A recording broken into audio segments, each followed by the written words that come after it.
I absolutely knew it. I sighed quietly to myself as I raised my phone to memorialize the occasion before quietly walking away. I'd expected to catch her in a lie, not the act. There was no coming back from this. Not now. We weren't going to survive this. Tracy. Nominative determinism at its finest. I should have known better than to marry a blonde whose name ended in an I. Folks who give their children unconventional names aren't in the business of imparting sturdy moral worldviews. She arrived home more than an hour after I did and gave her usual cheerful "Hiya" as she bounced through the door like butter wouldn't melt. I was half watching one of those also-ran game shows which feature about as much skill as a game of snakes and ladders as I stewed in my own thoughts. I didn't acknowledge her, and she didn't notice. Lost in her own world of foolishness, as had become normal in recent weeks. As the game show host babbled about the amazing prize on offer in the background, I distantly heard her dump her purse on the kitchen counter with a careless thud. 1 month? I had to give it to the guy. He worked fast. By my estimation, she'd made it less than 4 weeks before giving it all up to him. I'd watched in the background, first with concern, then fury, then finally resignation, curious as to how things would play out before I got sick of waiting for the other shoe to drop. This was the week I'd decided it was time to both get some personal closure before pulling back the final curtain on the whole stupid charade, just short of her being 2 months into her new job. I'd laughingly joked about it with her when she took the position. The old stereotype of secretaries having affairs with their bosses, working as a paralegal in a mid-sized law firm, meant that there was the possibility for watching office shenanigans to play out, and we'd laughed about people carrying on behind closed doors. I'd made her promise to keep me up to date with the office gossip, although I'd originally intended it as a way to keep connected with her. I put on my game face. Time for my experience in business-to-business sales to pay off. Never challenge their beliefs and preconceptions. Some drunk executive starts prattling on about his inappropriate behavior. You come back with a "you rascal you" or similar.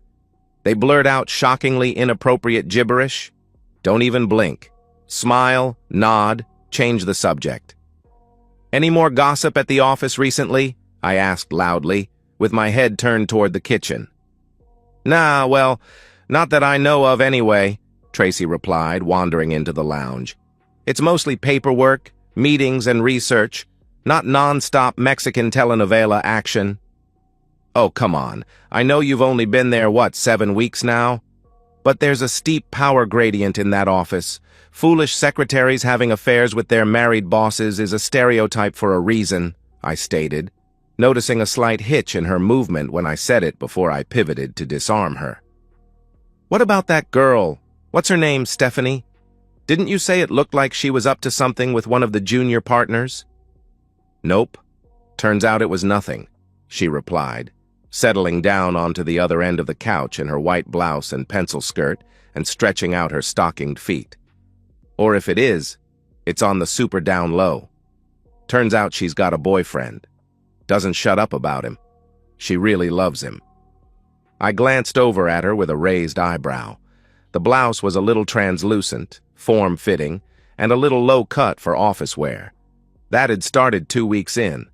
I'd noticed her outfits got a lot more revealing around that time. That, and a transition from flats to heels, and a slightly raised hemline. In hindsight, it was obvious, but initially, I'd figured she'd just relaxed into the dress code a little after getting used to the vibe. That's normal when starting a new job.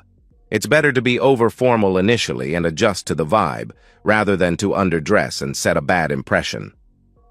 Well, it's probably for the best, I said after a moment, adding, there's a reason they say you shouldn't mix business with pleasure after all. It's a shame for you and me, though. What do you mean? She asked with a smirk. About what? The mixing thing or the shame? I asked, watching her frown out of the corner of my eye. Well, both, I guess. I had her. Time to turn the screw. Well, it's a nice little self-sabotaging trap, isn't it? But on the other hand, it'd be fun to watch it happen to some naive, gullible woman from a safe distance, or in my case, hear about it. In a dark way, anyway. Listen to it play out in real time, get out the office affair bingo card, and all that. "A trap?" she echoed. I nodded, still pretending to stare at the TV. "Oh yeah, a real nasty one. The boss lays it on thick with the manipulation moves, showing off and talking himself up, complimenting the naive girl and carefully invading her personal space. Maybe some getting-to-know-you after-hours drinks, talk some nonsense about her current partner, and suddenly he's got her completely under his control, and he owns her. It's a deal with the devil." "I don't see how that means he owns her," Trace said with a quiet but hard tone. "It just sounds like a run-of-the-mill office fling." "Well, think about it. I mean, take that boss of yours, the senior partner. James something?" There was an awkward pause before she eventually replied, "McMasters," as if she'd mysteriously forgotten her boss's surname. "Okay. Well, you said old Jimmy's married, with kids, right? So if he was baiting the trap, he'd probably say how the marriage is on the rocks." "Talk about his difficult, nagging wife who doesn't appreciate him," I said, wagging my finger in a pantomime of an angry housewife. "All lies, of course. He'll never leave her. He's just trying to get into some naive woman's good graces," I said pointedly, taking a swing at some of the lines he'd likely used. Based on the way she awkwardly tensed up in my peripheral vision, it was a solid hit. "Theoretically, I mean," I added. "I know you'd be telling me all about his awful home life if he was trying that line on you. After all my requests for hot gossip," I paused, her silence speaking volumes. "I mean, that's why I keep asking about it. My work is a fraternity-like environment. Half the guys spend their spare time hitting on our middle-aged receptionist Olivia, apart from the few brave, deluded fools who go to bat for the boss's wife. They're always bragging about this tacky stuff to me. It's all beer, women, and sports. I'm sick of it." "Yeah, you've said," she added dismissively, having a second-hand reaction to the nonsense I hear every day. I'd hate it there. "But it does mean I've had a masterclass in scumbag manipulation tactics," I grinned at her. "Anyway, where was I? Oh yeah. Once she's involved with him, what happens next? She's a liability, a danger to both his job and his marriage. There's no way a smart lawyer like him wouldn't cover his bases. He'd either forge some paperwork documenting poor performance, or actually, yeah, probably he'd just overtly do it. Tell the poor gullible woman about needing to maintain appearances, to be seen not to be playing favorites, and have her sign the write-up and manipulate her in the same darn meeting." I saw her flinch slightly beside me, another palpable hit. How naive could she be? Well, infatuation and foolishness famously go hand in hand, I guess. She eventually said, "That sounds a bit far-fetched. Yeah, calculating. Anyway, work and play are two different things. Why would he bother?" "Ah, but don't you see? That means he can fire her for cause, throw her out on her rear at a moment's notice, and no one will question it. Now she's just a disaffected employee spreading lies to cause trouble. The second she tries to end it, what do you think happens?" "I don't know. It seems a bit ridiculous. I don't think anyone's that calculating and cynical." "A senior partner, not calculating and cynical? How do you think you make senior partner honest work and persistence? It's all politics and backstabbing at the top of the heap, but if you don't want to believe that, that's okay. Anyway, one of three things happens." "One," I announced, looking her in the eye and raising my index finger. "Fired with no reference and a dark cloud over her. Career over." "Two," I raised a second finger. "She rides it out while he manipulates her.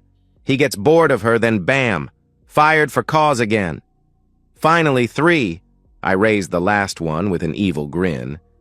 "She wises up and accepts her situation with him while applying for positions elsewhere. One way or another, she's either an unwilling victim or a failure, ruined, literally or metaphorically." "Humph," was all she had to say to that uncomfortable truth. "So yeah, it's dark, but that's the reality. And that's why all the big companies have anti-fraternization policies these days. Heck, that's why the military's so hard on infidelity, too. Although I hear some folks are into it. It's a control thing called power play, if I remember correctly. "Well," she said after a long pause, her voice barely above a whisper, "like I told you, there's nothing like that going on." I gave a short chuckle, finally adding, "And like I said, it's a shame. It'd be kind of funny to hear about the details secondhand." "What was it you said?" "Oh yeah, telenovela-like. I'm starved for drama." I left it at that for the time being. An ugly little lump of raw, awful truth for her to digest while I thought about the next step. That night, we both lay in bed with our backs toward each other, miles apart. Anger and hate were radiating from me, and I'm surprised she couldn't feel it. I could certainly feel her newfound guilt and uncertainty. Sleep came slowly, and I could tell the same was true for her, and I think she spent a long time staring at the darkness that night, trapped by her own choices. She didn't know it then, but it was her last chance. Just one well-chosen word might have been enough. Something with remorse, regret, or even an expression of love. An expression of contrition, something tangible. But no, she said nothing. I knew by the morning she'd managed to minimize what I'd said because the alternative was too real and too horrifying. But I also knew it'd take the shine off the sneaking around, and based on her earlier reactions, the potential outcomes I'd predicted would haunt her. She'd be left with the foolish idea that she had some decisions to make. The following day's outfit was a lot less revealing. Much too little, and far too late, my love. That's just playing hard to get. You'll convince yourself it worked and be back at it in a day or so. Heck, he'll probably enjoy seducing you into resuming the affair, but he won't have to try very hard. I went along with her charade and returned to acting the part of the loving, oblivious husband, but within 2 hours I was ringing a doorbell, envelope in hand. A decidedly attractive and pleasant woman answered the door with a "yes" to my "Mrs. Weston." I said, "Looks like your husband's going to have to fire his assistant again, I'm afraid," as I handed the envelope to her, adding, "I don't know how you put up with it," before saying, "Good day, ma'am," turning around and leaving. There's no kind way to do these things, and she's not my concern. It was cruel, but I'm pretty sure the poor, shocked woman knew what I was implying, because her expression had hardened after a moment as her hand tightened on the paper. The last part in particular was another educated guess, but he was too quick and smooth for it to be the first time. He probably had Tracy planned for inappropriate duties from her very first interview. When I glanced over before starting my car, she'd taken the picture out and was looking down at it with a dark expression. Seeing her loving husband embracing my loving wife in his office will do that to a person. Tracy came home early that afternoon, and she looked decidedly unhappy. I wasn't there, of course. Why would I be? We didn't have kids. Our finances were separate, and the apartment was month to month. I'd spent a couple of hours packing up the remains of my life and loading it into my car. By the time I got the alert on my phone, I was already sat in Davy's kitchen, complaining to his heavily pregnant wife Alyssa about my soon-to-be ex. They'd said I could crash on an air mattress in their nursery for a month or two. There was a pretty obvious hard deadline on that, but I was very grateful for their charity, and it would be enough. We watched her little walk of shame together my phone when I got the notification from our door camera. Tracy had wanted one of those smart security systems marketed through paranoia disguised as convenience, but I hadn't cared enough to argue about it. I have to admit that it earned its keep that day. She sat in the driveway for a full 5 minutes before climbing out of the car. When she finally did, she moved slowly, her shoulders hunched and head hanging low, shuffling to the front door like a guilty drunk. She stopped there for a while, too, before fishing the key out of her purse. I think she might have been expecting an "I told you so" welcome on the other side. She certainly must have had her doubts when she left for work, so she surely knew I was aware of what she'd been up to by the time she entered the house. After that, She didn't look surprised as she passed into the lounge and walked up to the photo taped to the wall. She just stood and looked blankly at it before eventually shuffling away. Alyssa laughed through the whole thing, along with a mocking running commentary, which made me feel a tiny bit better. It was obvious how things had approximately played out, and I felt a little twinge of smug satisfaction about my act of prognostication the night before. I never found out how things played out for Weston and his poor wife, because I never asked. I didn't care. Why should I? He wasn't the one I was married to. That was Mrs. Weston's cross to bear. I got myself a new place fairly quickly and furnished it to the single lonely bachelor aesthetic just as fast. The secret is low standards. Buried myself in my work. Pestered my friends to hang out more than normal. All the usual stuff. I still ended up missing her in the small hours of the night when sleep escaped me. But in the light of day, I always recognized that I'd given it my best and spent more time and effort on her than I should have. I'm sure I have my failings as a partner, but I didn't deserve what I got in return. At least I'd managed to escape with some tattered remnants of my pride and self-respect intact. I did eventually have a sit-down conversation with her after about a month, but it wasn't for her sake, or for mine. I'm of the opinion that closure is for grieving relatives, not cheating spouses, so it was appropriate in a way. I did it for her parents, my father and mother-in-law. They'd always been kind to me, and although she hadn't told them exactly what happened, they'd both quickly joined the dots between her losing both her husband and her job on the same day, and had decided they didn't need any more information. But they wanted me to talk to her face-to-face and at least end it properly. Get her to move on. I was still hurting, but I agreed for their sake. At their place, her dad greeted me warmly but sadly at the front door and escorted me through to their dining room before making himself scarce. She looked defeated. A sallow complexion, baggy sweats and t-shirt, and a sad frown. We sat across from each other at the table in silence for a long time before she eventually started. "It happened nearly the way you said it would," she said, never raising her gaze from her hands, splayed on the wooden tabletop. "I've messed it all up, haven't I?" "You think?" I snapped, before getting a grip on myself and starting again. "Look, the second you became involved with him, we were over." "You must have known that." She tried to defend herself, but even after a month, the best she had was, I didn't want—" "Oh, please," I interrupted more calmly than she deserved. "Don't. Do us both a favor and don't make excuses. A part of you had to have known. You got involved with him so quick it was like you were rushing into it. Your poor lonely little Jim talked his way in so fast I'm surprised he had time to plan it properly." I shook my head. "Anyway, you only made it, what, 3-4 weeks without getting caught because I thought we were stronger than that. I had more confidence in us than I should have. You might as well have been texting me the photos yourself, it was so obvious. You're terrible at being a cheater. You've got too many tells. You should stick to being honest. I thought we were stronger than that too. It was just something exciting. Things got out of hand and I was kind to you, you know," I interrupted. "I had plans. Workable revenge fantasies. I could have made the end a lot more exciting than it was. I even seriously thought about sabotaging your birth control. I had it in my hands." Her eyes went wide at the idea. "Your affection at home fell off a cliff pretty quickly, so I figured you wouldn't even notice if I played the happy celibate roommate for a few months.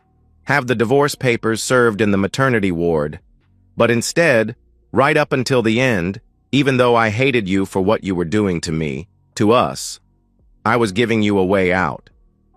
All she said was, "I was going to end it."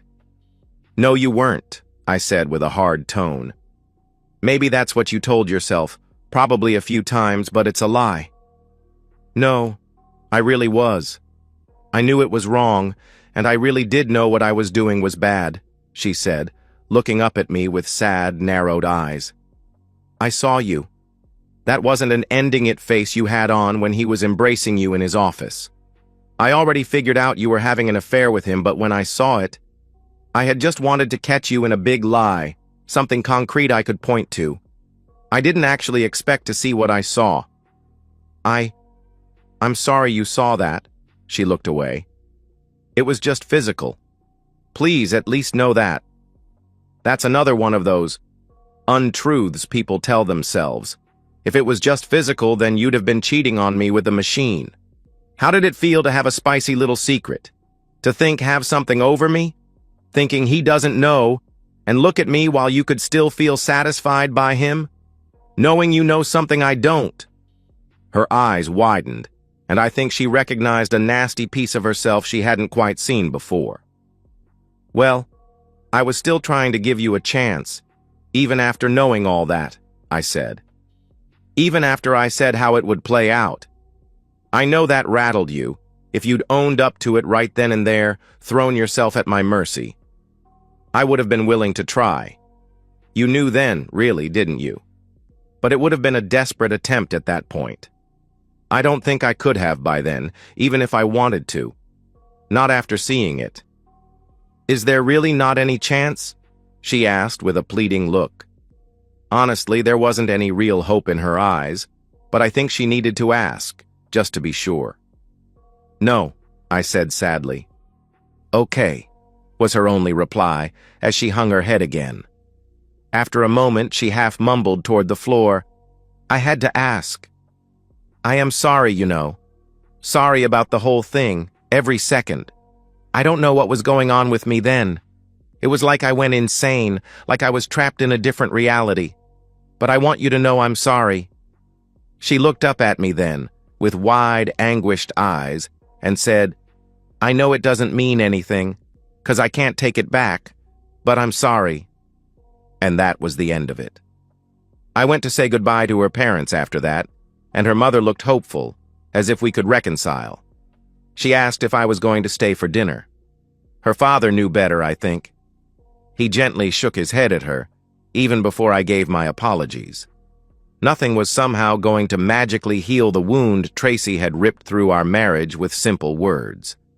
Her dad said, "Thank you for humoring us. Good luck," before he closed the door.